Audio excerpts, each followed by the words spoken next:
Anime North. I apologize if I don't talk much, or not much. That's the wrong word. If I don't talk a lot, because as per usual, after going to a convention, I'm probably coming down with some sort of con flu of some sort, and my throat's kind of getting all nice and crammely and stuff. But anyway, I just got back from Anime North, and by just got back, I mean I got back about a day ago, because I leave on Sunday at around noon, even though everybody else is still there for another 6 hours, which is slightly depressing, but it was still fun. It's my 9th year going to Anime North, and I enjoy going every single time.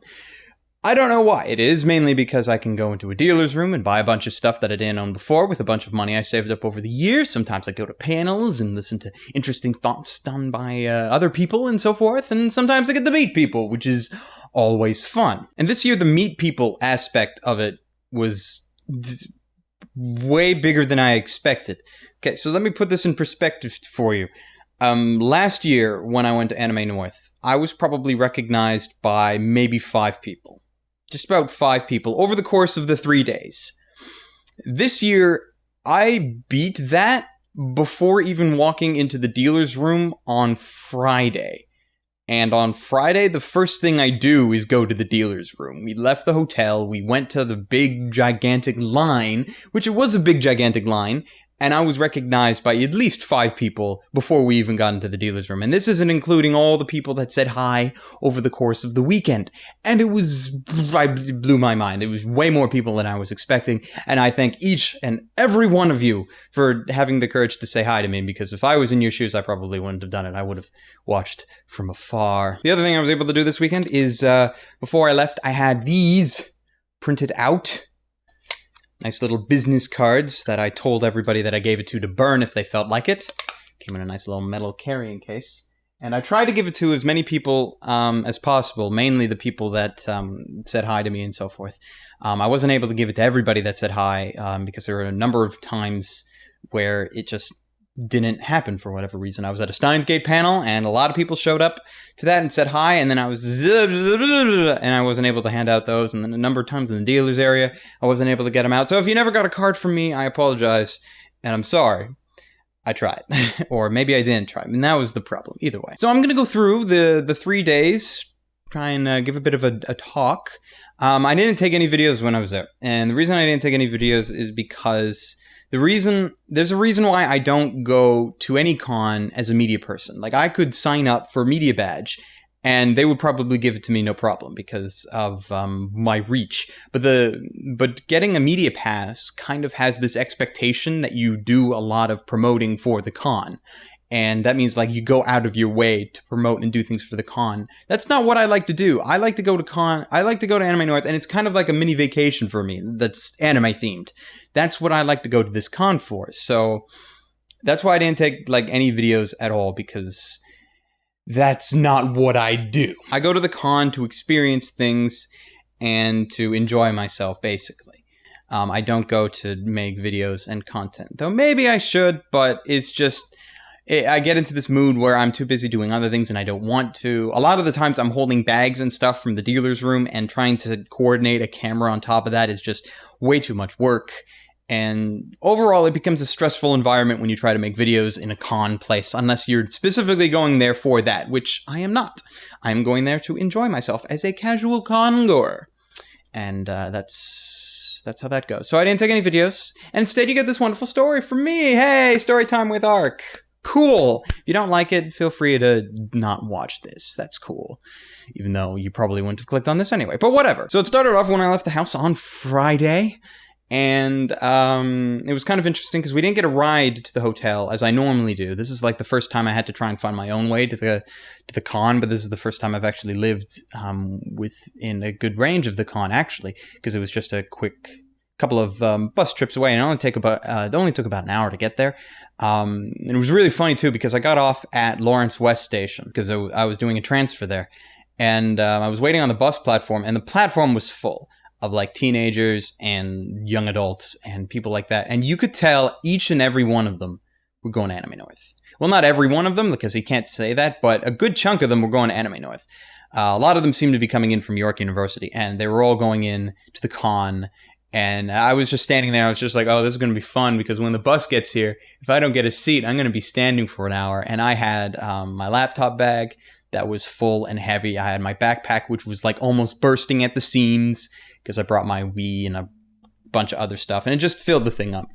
But I was able to get a seat, which was very cool, but it was crowded. Like, I've rarely been on one of the TTC buses that's been that crowded. I've been on the subway when it's crowded before, and that's a nightmare. But it was rare that I've ever been on the buses before. So the bus went there, and it actually was a lot faster than I expected it to be. I expected it to be a lot longer than it was. I thought I'd be sitting there for a good while, but it didn't feel too long. And then I look out the window, and the DoubleTree was there. And then we started going over there's a bridge after the DoubleTree that goes over. So if you're in the Crown Plaza, or if you're in the Sheraton, or the other hotel that I can't remember the name of, most people know what that bridge is because you have to go over it to get to your hotel. And all these people are going over the bridge, and you know that they're all from the con because the majority of them are in cosplay. And then I just look out the window, press my hand, and go, "My people!" I just do really weird things like that. And it was also fun on the bus ride because I didn't really get into a conversation with anyone until like right at the end.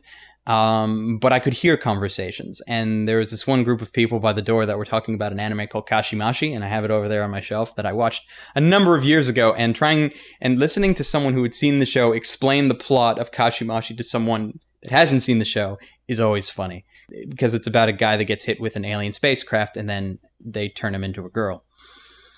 It's more complicated than that, but it's still funny listening to people explain it. And then we got off the bus, we got to the hotel, and I was surprised at how easy it was to get into our room. Traditionally, getting into the room, because we were staying at the Crown Plaza, and traditionally getting into there it's kind of a pain in the ass because it's not the main con hotel, which is the DoubleTree, and I do not ever recommend going to the DoubleTree because it gets way too busy and crowded for my liking. So the Crown's nice. The Crown still has problems. Check-in is at 3, and generally when you go in, there's a big long line, and then we stand in the line all the way up to the front, and then when we get to the desk, they inform us our room is not yet ready. Because whoever was in it the night before didn't get out till like maybe 1, or room service was taking their time going through the entire thing. Either way, it usually wasn't ready. So normally we have to stand in this big gigantic line twice. And there was one year where we came into the Crown Plaza and we actually had to wait in the lobby for 2 hours. We didn't get our room till like 5 or 5:30 because they had accidentally given away our room. So they had to go and get another one for us.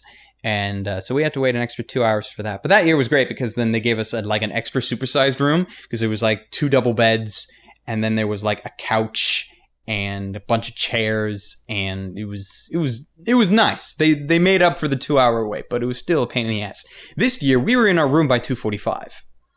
And check-in is at 3. I was really, really surprised at that. I was like, wow, this is going to be a good year. It was a good sign. It was like an omen. And that was cool. So we got in, we settled down. I staked out my corner where I usually throw my loot after every day. We just kind of relaxed for a bit. I got changed. And then we headed to the con. And the first thing we always do is we do the initial Friday dealer's room run. Because the dealer's room is only open for so many hours. So we normally have enough time to go in once. But it's usually a good couple hours that we're in there. We scope everything out. We try and find if there's any like really amazingly good deals at some places. Because there was this one place that was there a number of years ago. They didn't come this year. Maybe they went out of business or something. I don't know. But normally they had a nice big fenced-in area. And inside, their DVD deals were ridiculous. Like, the year after Geneon closed down, they were selling Geneon DVDs for $5 a pop. Doesn't matter what it was. If it was Geneon, $5. And that was insane. Because, like, they had the entire... Let's see, what did I get that year? I bought Hellsing. So that was the 4 DVDs of Hellsing for $5. I bought the original Hellsing TV series for $20. Okay? Friend of mine, he bought all of Gankutsuo. That was like 6 discs for $5. So he bought all of Gankutsuo for $30. And that was the original Geneon copy, not the small, thin Funimation re-release that's out now. I think it's Funimation. Either way, things like that blow my mind. They don't do that anymore, though. Nobody there does that anymore. It's really depressing. We're going to the dealer's room on Friday. The first dealer's room run, for me, is generally scouting and recording. Before I went to the con, I printed out this list. I've filled it in, and there's a bunch of holes in it and stuff now because I've been like crumpling it around. And what I did is I made a list of all the anime that I wanted, that I was thinking about buying to some degree. And I wrote down 2 prices before I left to the con. One was the Right Stuff price, and the other one is the Amazon price. And then I left a space open to write in the Anime North prices when I found them. And the one thing that you have to learn about going to a place like this and buying anime like I do is that you will never find the right price, the Right Stuff price. Right Stuff does not sell everything at list value. RightStuff.com is immensely good in what they do, and they sell it for really, really, really, really cheap. For example, on Right Stuff, you could go and you could buy the entire series of Full Metal Alchemist Brotherhood for $83.98. At the con, you'd be lucky if you could buy it for under $140. Because not only do all the sellers sell everything at basically list price, a lot of them know what series are popular and charge more simply because they know there will be people who will pay it. So you can't go in expecting the Right Stuff price, which is fine, but sometimes I usually don't aim for the Right Stuff price, but I aim slightly higher than the Right Stuff price. And that's kind of like I make my buy value, and I'm just like, if I see anything this price or lower, immediate buy. Above that, then I wait for like either Saturday or Sunday to come along when I can judge how much money I have left, and that works out fine. And there was a number of things that I ended up buying that were lower than my Right Stuff price. I bought the first season of Hidamari Sketch, and that was cool. And I also bought all of, by all of, I mean the small amount that there was of FLCL, and that was cool. So I got both of those. And I think, what else did I buy on Friday? I also, at the top of my list, I have a small section for anime that are either out of print or basically don't exist anymore. So this year, on the top of my list, I had Anohana, which is out of stock at both Right Stuff and Amazon, so I can't go on the internet and buy it. I had Familiar of Zero, which I don't think I saw anywhere in the con. Lyrical Nanoha, which I did see once, but it was like $80 and it was only 13 episodes. So I was like, no. Great Teacher Onizuka, which I've never seen at this con ever, and I probably never will. Kenshin, which I did see and I bought, but I'll get to that in a second. And Digimon, which I saw once on Friday, and then when I went back to buy it, it disappeared, which I should have guessed, but whatever. So Kenshin I bought. I bought the first season of Kenshin. Rurouni Kenshin, so that's the first 26 episodes, and I believe there were 3 seasons and then a bunch of the OVAs, which everybody says are the greatest things ever. But I wanted to start with the series, so I got the first season, and this is where you get into one of the things that's kind of a pitfall. When you're buying at things like Anime North, like I don't know about other cons, but at Anime North, the tradition basically is that because you're in a con and a lot of people pay in cash, that the list price that's on the stickers, it's like on the sticker for whatever you're buying, that's the price you pay, tax included. That's like one of the things that they do at the con. However, there are a couple of dealers that don't do that. And when you're not expecting it, it can kind of be a pain in the ass. So this happened to me when I ended up buying Rurouni Kenshin. And I bought it from one of the dealers known as Harry Tarantula. And I love Harry Tarantula. Harry Tarantula has a lot of good things about it. But one of the things that sucks majorly about Harry T is that the prices that they have listed on all their products do not include tax. So when you only have so much money left, you see, because when I picked up Kenshin, it said like $75. And with tax included, that comes close to about $90 or so. And I just saw $75, and I was like, oh, I totally have $75. And then it came up to $90. Now, I still had $90, but it becomes one of those things where if I didn't have $90, but I had like $80, I would have went to go buy it, and then I would have felt like an idiot because then I wouldn't have had the $90 that it costed because the thing only listed $75, and that would have been annoying. But I was able to do it, and I sort of regret buying it because it was more than I was expecting. But at the same time, I'm sure I will enjoy myself watching Kenshin, and then I'll probably try and get the other ones at some later time.